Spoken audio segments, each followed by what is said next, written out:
Top of the morning, or afternoon, evening, or nighttime, whichever it may be for you. For me, it's 10:19 a.m. on September the 23rd, 2016. It's an anniversary of something. It's July, August, September, 2 months, 146 months, or 146th month anniversary. I'm acknowledging it to the world today, right here, right now. 146 months anniversary of something. That translates into 12 years and 2 months, by the way. If you couldn't do the math, I did it for you. Now, you might wonder, and you may not give a shit. Who knows? What anniversary are you talking about, D? Well, that's not important to you. It's important to me. It's one of those details of my personal life. An intimate, I don't know, intimate is appropriate. May not be that intimate. Just personal. It involves me and perhaps another person. And it involves a period of time. It involves interactions with another human being. It involves life conditions involving me. It's not particularly important to you. It's not significant to you. It's not like, a historical date in time that, like the night Abraham Lincoln got shot in the head because he probably had it coming for being a prick. But that's, see, I'm expressing an emotion there about Abraham Lincoln, something that happened in history, and this could be the so-and-so anniversary of that event. It's historical, and that's relevant to everybody, because that involves a lot of people, from the 1860s all the way up to now.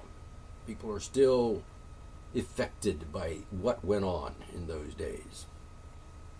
And as they often say in the futuristic or time travel movie fictions, traveling back in time can change the present and the future, and history, for that matter.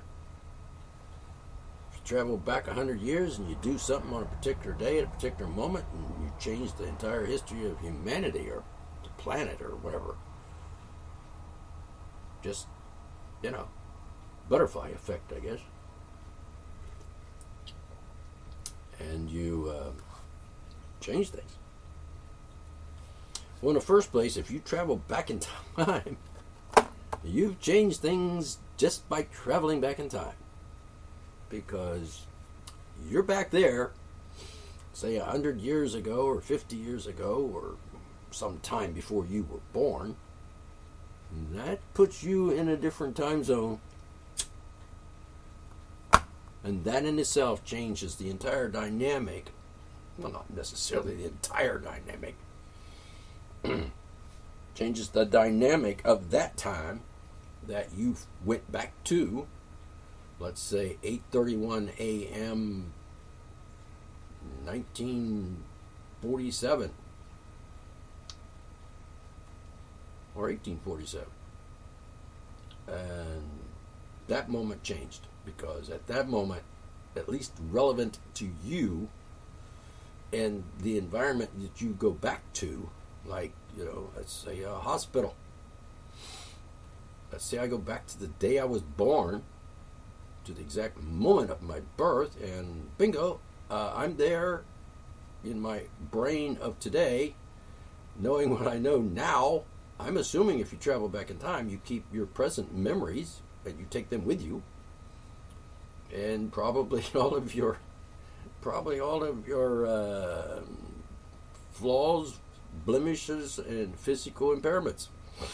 Like if you're an old person, And I'm not suggesting that I'm an old person. I'm not going to go there. Okay. All right. Oh, and by the way, it's not the 146th anniversary of my birth. I'm not 146 months old or even years old.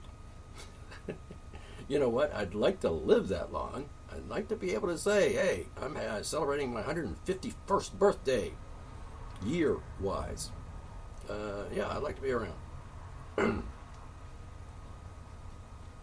like to be around 100 years from now. And I'm not telling you how old I am today. Well, my birthday is next Wednesday. Well, the celebration of my birthday. Because I'm not going to be born again, next Wednesday. I'm already born. And, regardless of what people choose to believe in their superstitious, nonsensical mind, you don't get born more than once. You might experience or imagine that you experience some sort of rebirth, and that brings me to the thought of Christians who claim, born again Christian, and you know what, if you're a Christian and you're born again, and you were born again as a Christian, you weren't born again. You were just continuing your own stupid self again and over.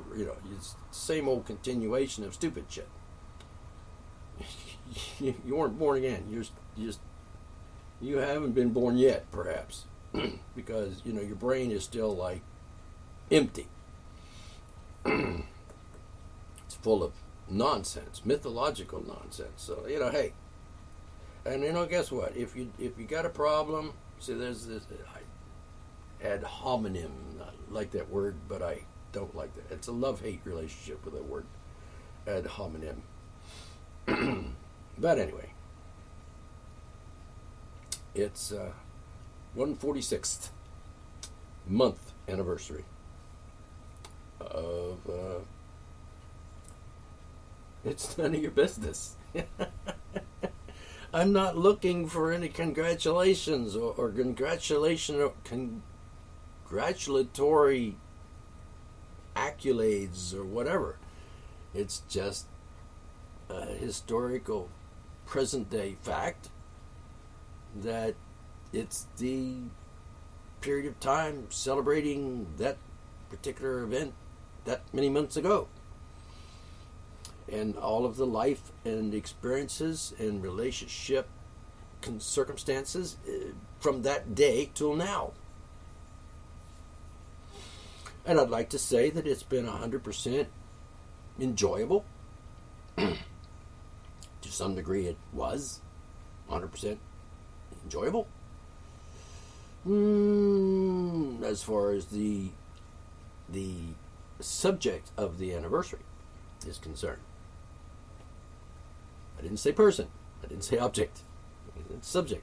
The descriptor of that period of time. And the very first time. 146 months ago.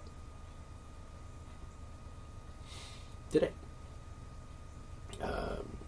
So, what am I getting at? And why did I bring it up? Because it's in my head, and I just noticed, I looked at the calendar, and I said, hey, guess what? 146 months ago today, this happened. What happened? Is it a secret? Is it something I'm ashamed to say? Is it embarrassing? No, none of that. Is it an occasion today to celebrate? It's just not a lot. I mean, not like, parades and fireworks and stuff. It's personal. To me, it's special. Today is special because it's the anniversary of that day 12 years and 2 months ago. Because that day was special. And I should remember it in great detail, but I don't.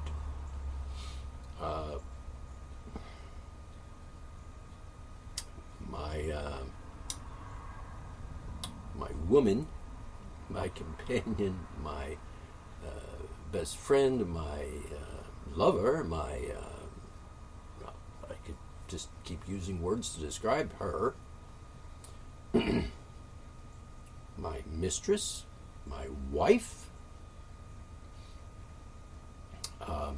all those words that could apply. They do apply, and unashamedly so.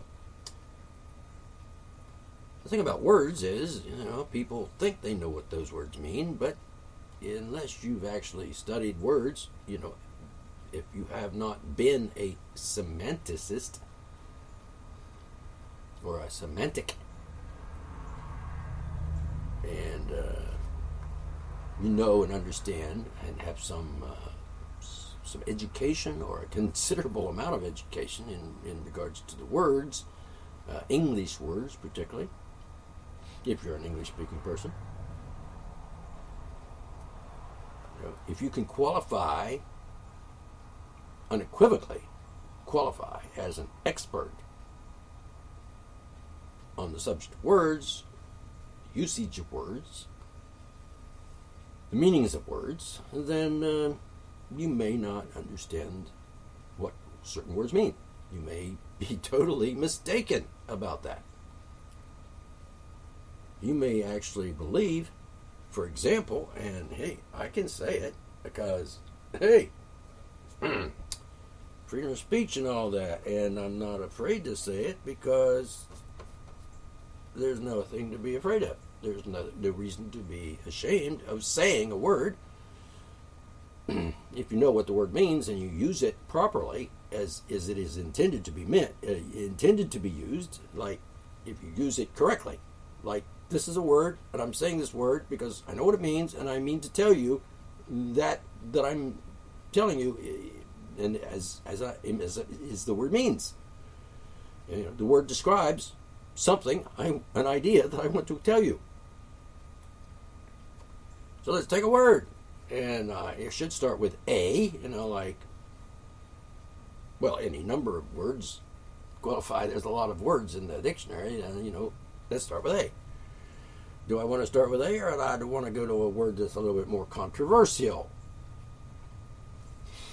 It depends. Do I want to instigate hysteria?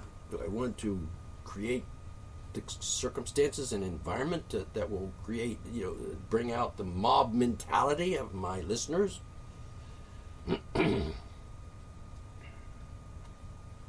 Hysteria? Or do I want to go with something less controversial that might not actually evoke any kind of emotional insanity in people that are listening to me now? I probably should go with the simple word first. But I don't always do what I should do. I do what the fuck I want. And I'm going to start out with a word, pedophile. I use that word a lot. I incorporate the word into my conversations and my monologue quite often because it's not that I'm obsessed, it's that I'm focused. And since I understand the concept of the word obsessed and the definition of the word focused, I choose the word focused because that's the appropriate word. I'm not obsessed. I'm focused. There's a difference. And I said the word that is appropriate and means what I know it means. And if you don't know, and if you don't know the difference between obsessed and focused, then you need to get your dictionary out and start studying it. And I might point out, you may want to avoid the dictionaries, the ones that have been tampered with by the neocon socialist alliance mindbenders. And I use those phrases, those words, because they mean what they mean. And sometimes a phrase put together of words, several words put together in a phrase, like, the Socialist Collective Agenda, which is a phrase that I created, and I could copyright that, I suppose, but I don't want to. I want everybody to know that phrase and use it appropriately. Understand what it means. Understand that the socialist collective agenda exists. It's not something to be mocked. It is not something to be taken lightly, because it pretty much controls a large amount of people. And when I say controls, I mean it actually controls them mentally. It controls their minds. It controls their bodies. It controls their lives. If you don't believe me, you just look around you and you will see how the socialist collective agenda manipulates American society, for example. And just how many people have fallen victim to that agenda, who have been manipulated, indoctrinated, contaminated, tainted, conditioned, and in effect controlled. Practically their entire life is controlled by that agenda. And who is perpetrating that agenda? And I use the word perpetrating in the legal sense. Perpetrator. Criminal. In fact, criminally insane human beings. Who? Well, the mind benders. I use that word quite a bit because it means what it means. They are people, subhuman beings, perhaps, but people, human beings who are bending people's minds. Now you can laugh, you can mock, you can make fun of me, you can say all kind of nasty things about me. You're a lunatic. You're just crazy, And the favorite word of the internet, you could call me an idiot. It seems to be the favorite word of people on the internet. A lot of people say it. A lot of people use it. A lot of people call other people idiots, and they're not really using it properly. There's all kind of words to describe people negatively, like idiot, fool, retard, moron, stupid. By the way, retard means what it means, and it's not a slur. And well, you use it as a slur. A lot of people do, but which means it doesn't really have any purpose. It doesn't really have any true meaning. It's a slur word. It's like using the N word. And there for a split second, I almost said the word instead of just saying the N word. And just to show that I'm not afraid of it, because it's just a word made up of letters that has an origin and had a usage and an application in human conversation and discussions and life for many, many years, generations. The word is a derivative of another word that, shall we say, French or German or Latin or Greek, etc. I don't know. I don't have the dictionary in front of me right now, and my memory does not serve me 100% all the time. But I do know that the word nigra, or Nigre, and variations of that spelling, depending on what language you're talking in, which means black. So, to call a black person a nigra, or a nigga. Ooh, what did he say? He whispered that. To call a person a nigger is a derivative. You have to look at the root word here. Well, it becomes a slur. It becomes a racist slur against another human being because of the color of their skin or the race of that person. And for you people out there who like to use things, say things like, "Oh, where there's only one race, it's the human race," you're wrong, because the word race doesn't mean that. The very word race, as opposed, not talking about a bunch of cars racing around a racetrack. I'm talking about classifications of human beings into certain categories depending on certain characteristics of that person or group of people. Doesn't mean they're not human, doesn't mean they're less human, or doesn't mean they're not less entitled to their human rights. Is a human species, and that's species, not species.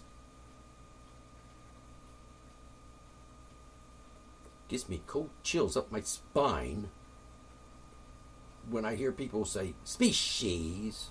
Like that's the right way to say that word.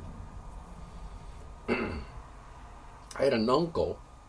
I had a kind of a love-hate relationship with him, but I kind of liked him because he was cool to some degree. Who died a couple years ago at the age of like 95, and so he had a long life, produced many children, and so on. And he used the word, and I'm going to talk about that 100 penny piece of paper. In today's world, Federal Reserve notes, which is not really money, it's just like an IOU kind of thing, but it doesn't really, you can't really turn in the IOU for real money because it's a Federal Reserve note. But anyway, you have a $1 bill, and that's the word I was getting to, dollar. My uncle said dollar. I've got, he would say, for example, how much do you want for that thing, whatever it may be? And he would say, I want $1 for it. Dollar. Like dollar. You hear me? Can you hear me? I think that is so cute. And he's the only person I know of that actually said the word dollar in that way. It's interesting. I thought it was cute, and I think accents and vernaculars are interesting. There's a certain aesthetic value in accents and in the way people talk and the way they shape and form their words. I don't know. I'm sure you've heard somebody or read something somewhere where the guy said "woids." That I think somewhere in New York that the people are famous for saying the word "woids," which is spelled W-O-I-D-S, "woids," meaning, of course, words, which is spelled W-O-R-D-S. And that word you can find in the dictionary. Whether you can find the word "woids" in the dictionary is debatable. I don't know. It might be. Maybe just in dictionaries up in New York or Brooklyn or the Bronx or wherever that particular pronunciation of the word originates or is popular. But anyway, did I say the word that I was talking about before and I didn't say the word? Maybe I didn't say the word. Maybe I'll just forget about it now and not say it. I'll talk about it some other time. Wouldn't want you to think I'm obsessed. Even though I'm actually just focused on the word at any given time because it's an important word and it has a great effect on society because people misuse the word. They don't understand what the word means. They don't comprehend the damage they cause by misusing the word and abusing the word and saying, you're one of those. I can talk about it without even actually saying the word. And no, I'm not talking about the word nigger. I cringe when I say that because there's an emotional thing in my brain that says that's a slur of black people and brown people and so forth. And by the way, most black people are not black; they're brown, and various degrees of brown or shades of brown. And some black people are not even brown at all; they're just dark white.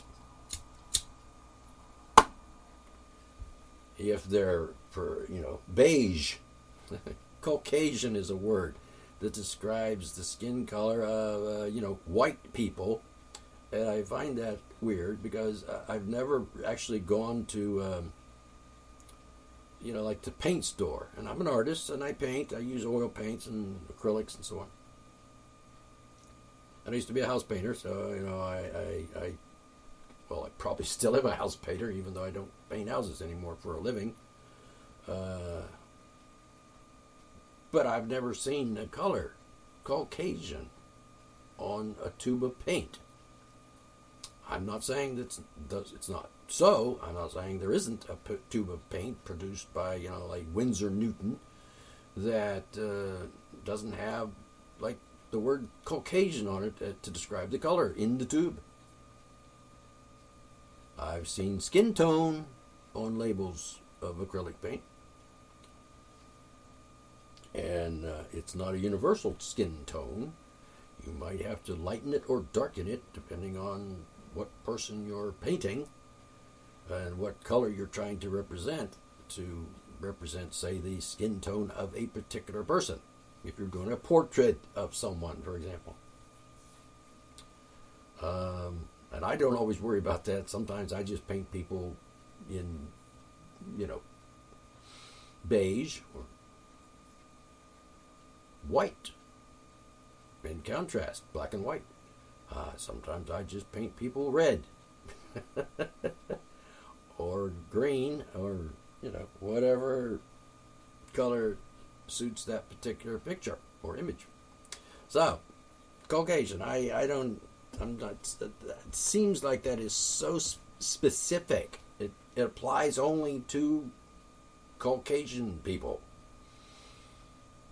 or that race of human beings that are called white,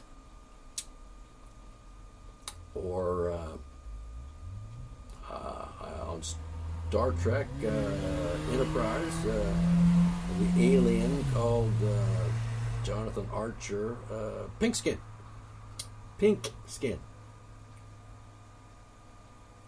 Though at one point or another I thought maybe pigskin was more appropriate. But anyway. So, words mean what they mean. And I considered calling myself a linguist or a linguistics expert at one point, but I don't have a degree in linguistics. I don't have I've never been to MIT like Noam Chomsky, who is a linguist or a linguistic professor emeritus or whatever. I don't consider myself an expert on languages, which a linguist or linguistics expert would be a person who is familiar with languages, which I guess would include other languages besides English, like French and German and Russian and Greek and Latin and whatever. Well, that's not what I am, and that's not what I do. But if I need a label for myself, as far as my occupation, as opposed to my job or profession, because those words mean what they mean also. And I don't mean this to become complicated for you, but to put it simply, the mantra is, words mean what they mean. Therefore,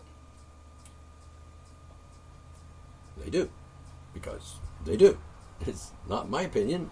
It's not my fact, not my truth, not my logic. It's just true. Like, how many apples am I holding, in my hand? Well, at the moment, 0.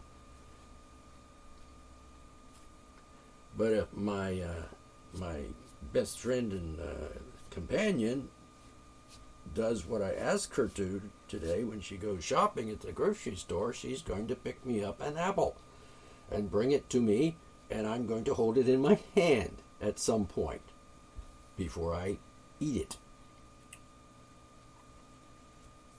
At any rate, words mean what they mean. How would you like it if people were talking to you in, babble is what people mostly talk today. They don't realize it apparently, or they probably would say, wait a minute, I'm just babbling here. I probably should learn how to speak English properly and say what I mean and use the words that are appropriate for what I'm trying to say. And they would, perhaps say, let me think, that's not the right word, because that says something I don't mean to say.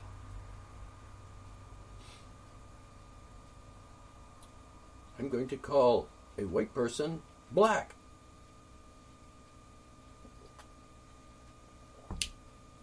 What that means is you don't know what you're talking about.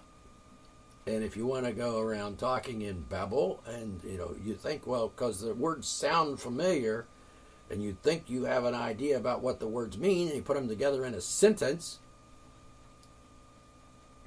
you believe I'm expressing a thought in English and people should understand what I'm saying. Well, it's not true in my case because I say it in English in a sentence, sometimes a compound sentence or a run-on sentence because I like those, which is not proper grammar, but not the proper way to construct ideas in words. But I like it and it works for me. And if you can't figure, just try to keep up. The sentence is going to be like a long one with some commas and shit. Which means that's separated from that. And, anyway. Words mean what they mean. They do. That's just like, it's what? A law of physics kind of thing. It's like laws of nature. The sky is up. At any rate, if my friend gets, see, there's words again. What do I call this woman that lives with me? I call her lots of things, and all of them good or affectionate terms. I don't call her bad names because she's not bad in any way. And even if the word is a bit negative, or she perceives it as being a little negative, it's really just an accurate description of what I observe in her. Like, for example, naive. And I'm not saying she's naive. As an example, some people are naive. And that's not necessarily a negative. That's not necessarily a bad thing. Sometimes it's just cute. Children are naive most often. They, unless you live in a war zone, in which case you grow out of that naivety pretty quick. When bombs are exploding all around you and your family's been blown to smithereens by a bomb made in America by the United States government and the military of America and a military complex, which is a whole different subject and a whole different show. But in that case, you're not too naive. You might not know a whole lot, but you certainly know that things go boom, and next thing you know, there are body parts everywhere, and you're all miserable. And people wonder, Americans, like, oh, they're just a bit naive and gullible. They actually don't understand the concept of having your house blown up and turned to rubble, and your children, blown to smithereens. And it's rather naive of the American people, and rather arrogant of them too, actually. Self-righteous fucking hypocrites. Not all of them, but a great many of them. And they're like, Nobody in my family's been blown to smithereens lately, or yet. But it could happen. You know, marathon bombers and terrorists and shit. But, and they wonder why they hate us. I don't know. If you drop a bomb on my house and kill my family, I'm gonna hate you. Because, number one, I didn't do anything to you, Mr. American. Nothing. Absolutely nothing. I don't even know where you... I don't even know you. I've never even been to your country, and, you know, maybe I can't even point it out on a map. Well, I can now because, you know, I looked it up. If I was, say, an Arab living in Saudi Arabia or Syria or Pakistan or somewhere in that area. Yeah, you drop a bomb on my house, I guarantee you I hate you. I will hate you till the day I die, till the last breath of my being. I will hate you. And I will probably want to hurt you and kill you back for, like, revenge. It's human nature. You hurt me, I'm going to hurt you back. And, you know, trying to overcome that human instinct is difficult. And but at any rate, the point is, the United States government, the terrorist organization, and it is, that's not my opinion, that's an observation of fact. Because I know what the word terrorist means, and it applies. To the government of the United States of America, you know, that is the government over the country that I live in, society, you know, dropped bombs on those innocent people that didn't do anything bad to anyone, probably not even anything bad to their next door neighbor, ever. Not that they're saintly people, because human beings as a rule are just not saintly. Everybody's done something inappropriate in their lives. Like a 4-year-old that pooped on the living room floor, you know, on his daddy's shoe for certain psychological reasons. I remember that a long time ago. Not my children, somebody else's children. Somebody else's child that I know of and was there at the time. Witnessed that. Like scratching my head saying, what the fuck?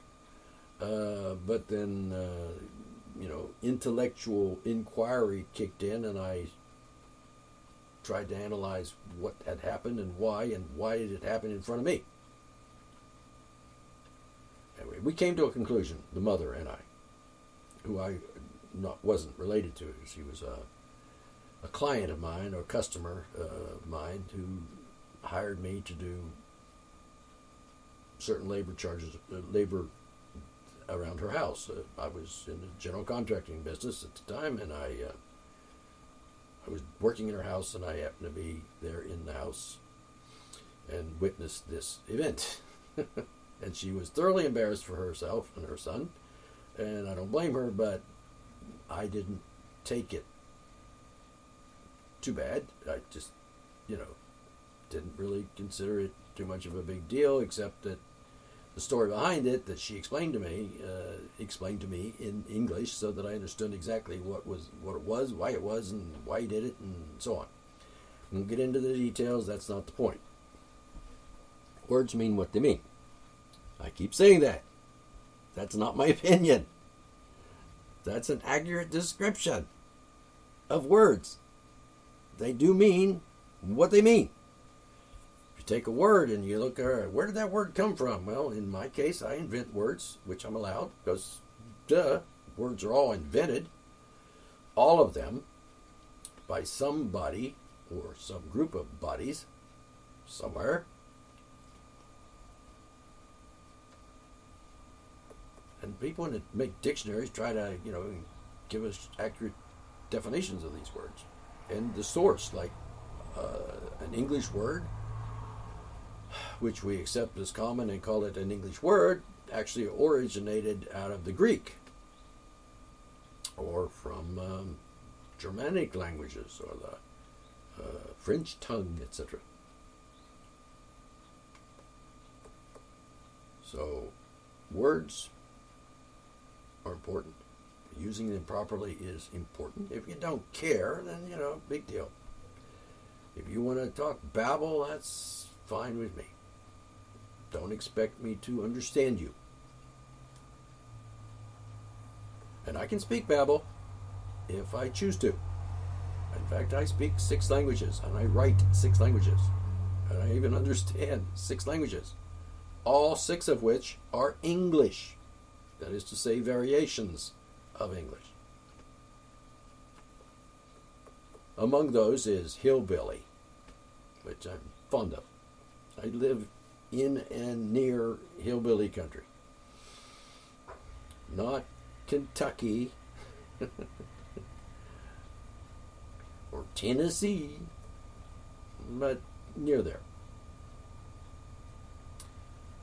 The vernaculars of, and people even suggest that there is such a thing as a dialect called Appalachian dialect, and I live near the Appalachians.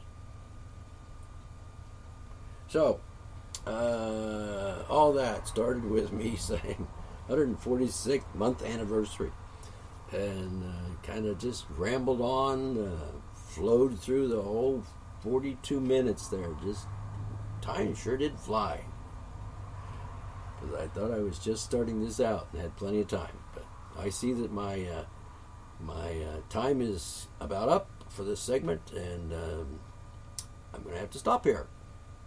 So, okay, I will. And I'm going to say to you, words mean what they mean. And at least make an effort to know that and understand that, and do a little semantic work and figure out the proper word. For God's sakes, don't be going around calling people pedophiles if you don't even know what the word pedophile means. And trust me, most Americans don't know what the word means and don't use it properly. See, I'm going to end my show on that note. And, don't be calling people pedophiles, because, for one thing, you don't know them. Most likely, you don't. Unless you're talking about your uncle or your priest. By the way, I don't buy into this premise that priests have been engaging in pedophilia. Probably another word for that, but not necessarily pedophilia, since pedophilia involves children and not adolescents. So if a priest is diddling a 15-year-old, he is not engaged in pedophilia in that particular situation or circumstance. Children are under 12 as a rule, that is to say approximately 12.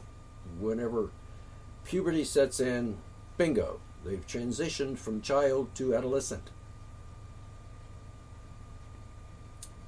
Not the proper use of the word pedophile. And people in America, they just totally become hysterical here over this, like, oh yeah, there's pedophiles lurking everywhere, and child molesters and shit, predators, and so on. The English language has changed recently from what it used to be when I was younger. And now it's just babble, because people just say shit. They don't know what they're talking about. They don't know what the words mean. They just use wrong words, and nobody understands what they're saying except other people that babble. And they don't understand either. They just think they do. So anyway, I got to end it. My time's up. I'll talk to you again here in a little bit. So have a good day and try to be smart. Bye-bye.